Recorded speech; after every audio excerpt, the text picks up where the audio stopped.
प्रजातंत्र में शासन सत्ता को प्राप्त करने के लिए व्यवस्था पर चोट करने की परंपरा रही है। कालांतर में यही परंपराएं तनाव की वजह बनी और सामाजिक ताना बाना की खाई चौड़ी होती चली गई। राजनीतिक नफा नुकसान की गणित में उलझे हमारे सियासतदान इस कदर मदहोश हो गए कि उन्हें भविष्य का खतरा दिखाई ही नहीं पड़ा। निसंदेह क्षणिक काल के लिए इसका लाभ उन्हें मिला, पर वह सामाजिक समीकरण को चीर लंबित नुकसान पहुंचा गया। जहां भी ऐसा हुआ वहां की समाज को इसकी खामियाजा भी भुगतना पड़ा। जाने अनजाने में हम भारतवंशी भी इसी खतरे के मुहाने पर आकर खड़े हो गए हैं, क्योंकि चोट खाकर जख्मी हुई व्यवस्था कालांतर में खुद को कमजोर और असहाय बना लेती है और यहीं से जन्म होता है तानाशाही व्यवस्था की। इसका दुष्परिणाम लंबे कालखंड को कैसे प्रभावित करता है, आज हम इसका विश्लेषण करेंगे।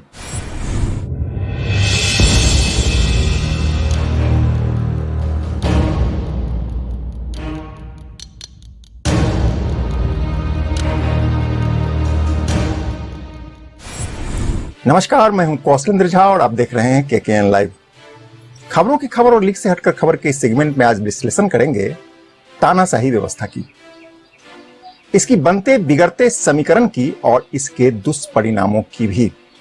किंतु इससे पहले आपको बता दें कि तानाशाही विचारधारा दुनिया के लिए उतना ही खतरनाक है जितना कुंठित लोकतंत्र दुनिया के लिए खतरनाक है। लोकतंत्र में कुंठा उत्पन्न होने पर तानाशाही को मौका मिल जाता है। इसको समझने की कोशिश करिए, यानी लोकतंत्र में कुंठा को ठीक से समझने की कोशिश करिए। दरअसल लोकतंत्र में सत्ता शीर्ष पर बैठे लोगों से सर्वहारा समाज अपने सर्वांगीण विकास की उम्मीद रखता है, किंतु कतिपय कारणों से जब कभी भी शीर्ष नेतृत्व सर्वहारा समाज की चिंता को छोड़कर वर्ग विशेष की बातें करने लगे तो वहीं से लोकतंत्र में कुंठा उत्पन्न होने लगता है। यही कुंठा आगे चलकर दूसरे वर्ग समूह के रूप में उभरता है और कालांतर में वर्ग समूह की आपसी टकराव से तानाशाही व्यवस्था का जन्म हो जाता है।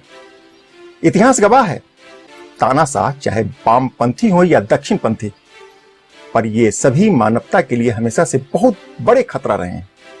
तानाशाही विचारधारा ने धरती को कई बार खून से लथपथ किया है। दुर्भाग्य से भारत जैसे देश में आज भी तानाशाही विचारधारा को मानने वाले लोग मौजूद हैं। यह भारत के लिए चिंता की बड़ी बात है। तानाशाही की वजह से ही 90 के दशक में संयुक्त सोवियत संघ का पतन हो गया था। द्वितीय विश्व युद्ध के समय तानाशाही की बड़ी कीमत जर्मनी को चुकानी पड़ी थी। तानाशाही की वजह से इराक और सीरिया का क्या हाल हुआ आज किसी से छिपा हुआ नहीं। सवाल उठता है कि तानाशाही मानसिकता आती कहां से है। दरअसल वामपंथी मानते हैं कि दुनिया में क्रांति सिर्फ हथियारों के माध्यम से ही हो सकती है। कट्टरपंथी सोच रखने वाले भी हथियार के दम पर ही फतह करना चाहते हैं। इस तरह के लोग अपनी विचारधारा को दुनिया पर जबरदस्ती थोपना चाहते हैं। दरअसल यहीं से तानाशाही का जन्म होता है और विडंबना देखिए कि अधिकांश लोग ऐसे तानाशाह को क्रांतिकारी मान लेते हैं। यह एक कड़ी है, इसको समझना होगा। दरअसल ऐसे लोग आरंभिक दिनों में क्रांतिकारी ही होते हैं या क्रांतिकारी जैसे दिखते हैं। सशस्त्र क्रांति के दम पर सत्ता प्राप्त करने वाले अक्सर शासन के दौरान तानाशाह बन जाते हैं। इतिहास गवाह है, ऐसे तानाशाहों ने अपने उद्देश्य की पूर्ति के लिए हमेशा से क्रूर मार्गों को ही अपनाया है। आज आपको ऐसे कई क्रूर तानाशाहों के बारे में हम बताएंगे जिनके कारण दुनिया का भविष्य लंबे समय तक प्रभावित होता रहा। इसकी शुरुआत हिटलर से करते हैं। उसका पूरा नाम एडोल्फ हिटलर था। हिटलर को दुनिया का सबसे क्रूर शासक माना जाता है। उसने लाखों यहूदियों को जिंदा जला दिया था या फिर गिलोटिन पर यानी फांसी देने वाली मशीन पर चढ़ा दिया था। हिटलर का जन्म 20 अप्रैल 1889 को ऑस्ट्रेलिया में हुआ था। वह राष्ट्रीय समाजवादी जर्मन कामगार पार्टी का नेता हुआ करता था और कई सालों तक जर्मनी का शासक रहा। उनकी पार्टी का चिन्ह एक स्वास्तिक हुआ करता था। शुरू में हिटलर शाकाहारी था और उसने पशु क्रूरता के खिलाफ कड़े कानून बनाए थे, मतलब क्रूरता के खिलाफ था। हिटलर का पहला प्यार एक यहूदी लड़की से था। हिटलर को द्वितीय विश्व युद्ध के लिए सर्वाधिक जिम्मेदार भी माना गया है। उसके आदेश पर नाजी सेना ने पोलैंड पर आक्रमण कर दिया था। यूरोप की धरती पर कत्लेआम मचाने के लिए हिटलर को सबसे अधिक जिम्मेदार माना जाता है। इतिहासकारों ने ऐसी बातें लिखी है। इसी प्रकार दूसरे तानाशाह बेनिटो मुसोलिनी की बात करते हैं। मुसोलिनी भी हिटलर की विचारधारा का ही समर्थक था। वह इटली का नेता हुआ करता था। मुसोलिनी ने इटली में राष्ट्रीय फासिस्ट पार्टी का नेतृत्व किया और फांसीवाद के दर्शन की नींव रखी। दूसरे विश्व युद्ध के दौरान उसने एक्सिस समूह से मिलकर युद्ध किया। इटली के पेदापियो नामक गांव में वर्ष 1883 की 29 जुलाई को मुसोलिनी का जन्म हुआ था। शुरू में वह एक स्कूल का टीचर हुआ करता था, किंतु एक साल के बाद ही 19 साल की उम्र में वह भागकर स्विट्जरलैंड चला गया। कहा जाता है कि वर्ष 1935 में मुसोलिनी ने अवनीशिया पर हमला कर दिया और यहीं से द्वितीय विश्व युद्ध प्रारंभ हो गया। इसके बाद 26 अप्रैल 1945 को मित्र देश की सेनाएं इटली पहुंच गई और भीषण युद्ध के बाद स्विट्जरलैंड भागने की कोशिश में मुसोलिनी पकड़ लिया गया और 28 अप्रैल 1945 को मित्र देशों ने उसे मृत्यु दंड दे दिया। कहते हैं कि लेनिन की बात किए बिना तानाशाह को ठीक से समझना मुश्किल हो जाता है। लेनिन का पूरा नाम व्लादिमीर इलीच लेनिन था। वर्ष 1870 से 1924 तक इनका कार्यकाल माना जाता है। लेनिन को मजदूर वर्ग का महान नेता और शिक्षक भी माना गया है। लेकिन सच यह है कि दुनिया की कई देशों में गरीब मजदूरों की बात करके सत्ता शीर्ष तक पहुंचने के बाद भी इस विचारधारा के लोग मजदूरों की भलाई के नाम पर तानाशाही व्यवस्था को चलाते रहे। मजदूर तो आज भी मजदूर है। रूस और चीन सहित दुनिया के अधिकांश वामपंथी सरकार के रहते वहां पूंजीवाद को अब बढ़ावा मिलने लगा है। गरीब मजदूरों का सर्वाधिक शोषण चीन में होता है। वहां खुलकर बोलने की आजादी नहीं। कहते हैं कि मजदूरों के कंधे पर चढ़कर सत्ता में आने के बाद लेनिन काफी बदल गया था। दुनिया पर अपनी विचारधारा थोपने की जिद में लेनिन को मजदूरों की समस्या याद ही नहीं रहा। बताते चलें कि लेनिन का जन्म 22 अप्रैल 1870 को रूस के सिम्बिसर्क नामक एक छोटे से शहर में हुआ था। उन दिनों रूस में जार वंश का निरंकुश शासन हुआ करता था। लेनिन के बड़े भाई अलेक्सांद्र को बादशाह ने फांसी पर चढ़ा दिया था, क्योंकि उन्होंने बादशाह को मारने की कोशिश की थी। लेनिन की बड़ी बहन अन्ना को भी गिरफ्तार कर जेल में डाल दिया गया था। इस घटना का लेनिन के दिलो दिमाग पर बहुत ही गहरा असर पड़ा और उन्होंने जारशाही के खिलाफ बड़ा मोर्चा खोल दिया। हालांकि इस क्रांति में हजारों निर्दोष लोगों को अपनी जानें गंवानी पड़ी थी। कार्ल मार्क्स और फ्रेडरिक एंगलिस की रचनाओं से प्रभावित होकर लेनिन ने रूसी क्रांतिकारी और विचारक प्लेखानोव के श्रमिक मुक्ति दल से जुड़ गए और आगे चलकर लेनिन ने अपना दर्शन खुद ही गढ़ लिया।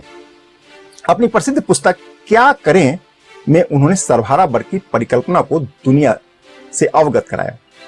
वर्ष 1917 से 1921 तक रूस में भीषण गृह युद्ध चलता रहा। इस बीच 1918 में गोली लगने से स्वयं लेनिन घायल हो गए और 21 जनवरी 1924 को सिर्फ 53 वर्ष की उम्र में लेनिन का निधन हो गया। लेनिन की मृत्यु के बाद जोसेफ स्टालिन ने उनके काम को आगे बढ़ाया। स्टालिन मार्क्सवाद की विचारधारा को मार्क्सवाद लेनिनवाद का नाम दिया था।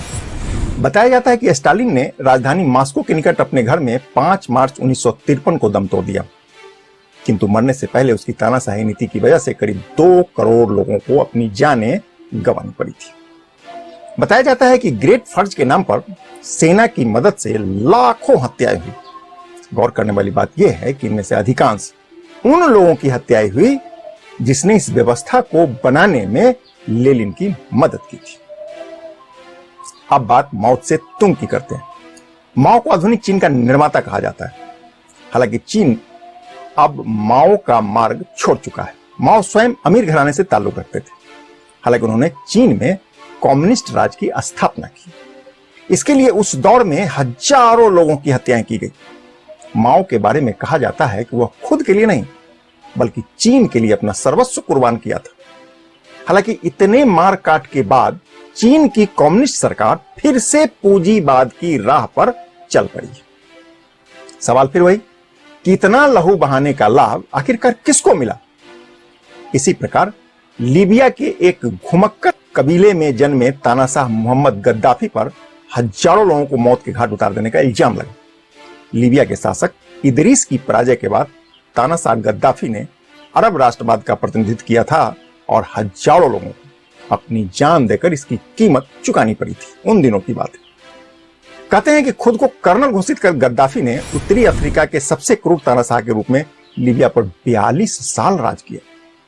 तानाशाह गद्दाफी हमेशा खूबसूरत महिला अंगरक्षकों की टोली से घिरा रहता था। गद्दाफी का शासन सिद्धांत था कि अलग अलग जनजातियों को आपस में लड़ा दो और राज करते रहो। इस्लामी गणतंत्र का नारा लगाते हुए गद्दाफी ने 1973 में अभिव्यक्ति की स्वतंत्रता पर पूरी तरीके से पाबंदी लगा दी थी। यानी जिसकी मदद से वह सत्ता में आया था, अब उसका दमन करना शुरू हो चुका था। दरअसल तानाशाह का यही वसूल होता है। गद्दाफी ने कथित क्रांति के दौरान सभी निजी व्यवसाय बंद करवा दिए। शैक्षणिक किताबों को आग के हवाले कर दिया गया। आलोचकों को मौत के घाट उतार दिया गया। इसके लिए गद्दाफी ने भाड़े के हथियारों का भी इस्तेमाल किया था। जी हां, भाड़े के हथियारों। गद्दाफी पर स्कॉटलैंड के लॉकरबी में दिसंबर 1988 में एक पैन एम विमान को उड़ाने की साजिश रचने का भी उन दिनों आरोप लगा था। इसी प्रकार युगांडा के तानाशाह शासक ईदी अमीन ने 1971 में सत्ता पर कब्जा करते ही 6 लाख लोगों के मौत के घाट उतार दिया। ईदी अमीन का कार्यकाल 1971 से 1979 तक रहा। इस तानाशाह पर नरभक्षी होने के भी आरोप लगे थे। जी हां, नरभक्षी होने के आरोप। ईदी अमीन ने अपने कार्यकाल के दौरान युगांडा को गरीबी के गर्त में ढकेल दिया था। अमीनी की 5 पत्नियां और 1.5 दर्जन बच्चे थे। बावजूद इसके वह सदैव कम उम्र की लड़की की तलाश में रहता था। इसी प्रकार इराक के तानाशाह सद्दाम हुसैन पर हजारों कुर्द, शिया और तुर्की के मुसलमानों की मौत का इल्जाम है। उसने इराक के शियाओं को फांसी पर धकेल दिया। शियाओं के पवित्र स्थल करबला पर जाने पर रोक लगा दी, पाबंदी लगा दी। इराक में सद्दाम हुसैन की मर्जी के खिलाफ एक पत्ता भी नहीं हिलता था। उसने शियाओं पर इतने जुल्म ढाए कि उन दिनों इंसानियत तो रो पड़ी थी। सद्दाम हुसैन का जन्म 28 अप्रैल 1937 को बगदाद के उत्तर में स्थित तिकरित के पास अल ओजा गांव में हुआ था। 16 जुलाई 1979 को अल बकर को सत्ता से हटाकर सद्दाम हुसैन इराक की गद्दी पर बैठ गया था। सत्ता संभालते ही सद्दाम हुसैन ने अपने प्रतिद्वंदियों को मारना शुरू कर दिया। इस दौरान 1982 में सद्दाम हुसैन ने दुजैल गांव में 148 लोगों की हत्या करवा दी। अगस्त 1990 में कुवैत पर तेल के दामों को नीचे गिराने का आरोप लगाकर हमला कर दिया। इस जंग में हजारों सैनिक बेवजह मारे गए। यह युद्ध 40 दिनों तक लड़ी गई। इसके बाद 13 दिसंबर 2003 को सद्दाम हुसैन को तिकरित के एक घर में बने बंकर से गिरफ्तार कर लिया गया। मुकदमा चला और आखिरकार 5 नवंबर 2006 सद्दाम हुसैन को मौत की सजा सुना दी गई। इसी के साथ दुनिया से एक और तानाशाह का अंत हुआ। हालांकि कालांतर में उसी इराक में इस्लामिक स्टेट के नाम से एक बार फिर से तानाशाही व्यवस्था सिर उठाने लगा। यह तो महज चंद बानगी है। ऐसे और भी कई उदाहरण भरे पड़े हैं। अब आहिया खां को ही ले लीजिए। उसका पूरा नाम था जनरल आगा मोहम्मद आहिया खां। वर्ष 1969 में पाकिस्तान की सत्ता संभालते ही पाकिस्तान में मार्शल कानून लागू कर दिया और पूर्वी पाकिस्तान यानी आज के बांग्लादेश के बांग्ला भाषी मुसलमानों को कुचलना भी शुरू कर दिया। परिणाम यह हुआ कि वर्ष 1971 में बांग्लादेश आजाद हो गया। इसके बाद बारी आई जनरल जियाउल हक की। वर्ष 1977 में पाकिस्तान के तत्कालीन प्रधानमंत्री जुल्फिकार अली भुट्टो का तख्ता पलटकर सत्ता में आए ऐसे और कई उदाहरण हैं। मसलन मिस्र के हुस्ने मुबारक, उत्तर कोरिया के किम जोंग और किम जोंग उन। दरअसल यह दुनिया का पहला साम्यवादी शासक है जो वंश परंपरा में विश्वास रखता है। इसी प्रकार फ्रैंकोसिस डुब्लियार, ईरान में आयतुल्ला खुमैनी, तुर्कमेनिस्तान के राष्ट्रपति समर मुरत नियाजोवा, कंबोडिया में पॉल पॉट, सऊदी अरब में किंग अब्दुल्ला, सूडान में उमर अल बशीर, बेलारूस में राष्ट्रपति अलेक्जेंडर लुकासको, रोमानिया में निकोलाई चाउसेस्को, स्पेन के फ्रांसिस्को फ्रांको, फिलीपींस में फर्डिनेंड मार्कोस, कांगो में मोबूट सीसी, चिली में अगस्तो पिनोच, पनामा में मैनुअल नोरियाचा, इंडोनेशिया में सुहातो, रोमानिया में निकोली सियस्चू, यमन में अली अब्दुल्ला सलेह, पाकिस्तान में अयूब खां और जनरल परवेज मुशर्रफ। ऐसे और भी कई नाम हैं जिसने लोगों के सेंटीमेंट को भड़काकर सत्ता में पहुंचते ही तानाशाही रुख अख्तियार कर लिया और आखिरकार जिसकी मदद से वह सत्ता में आया था उसी का नुकसान कर बैठा। सिर्फ सरसा शीर्ष की नहीं है बल्कि हमारे आपके बीच यानी समाज में भी ऐसे छद्म तानाशाह मौजूद हैं। वर्ग विशेष का हितैषी होने का दम भरते हुए समाज में द्वेष फैलाकर खुद को मसीहा या यूं कहे खुद को दबंग बना लेने के बाद ये किसका नुकसान करते हैं? आप अपने आसपास झांक कर देखिए, जवाब मिल जाएगा। सवाल उठता है कि जब इस तानाशाही का लाभ समाज को मिलता ही नहीं तो इसको पनपने क्यों देते हैं? दरअसल ये हमारे भीतर के असंतोष को हवा देकर इतना नफरत भर देते हैं कि हम में से कई लोग सच से मुंह मोड़ लेते हैं और यहीं से ऐसे तानाशाह को मौका मिल जाता है। समय आ गया है, सतर्क रहें, अध्ययन करें और क्षणिक लाभ के लिए दूरगामी नुकसान से बचें। नमस्कार।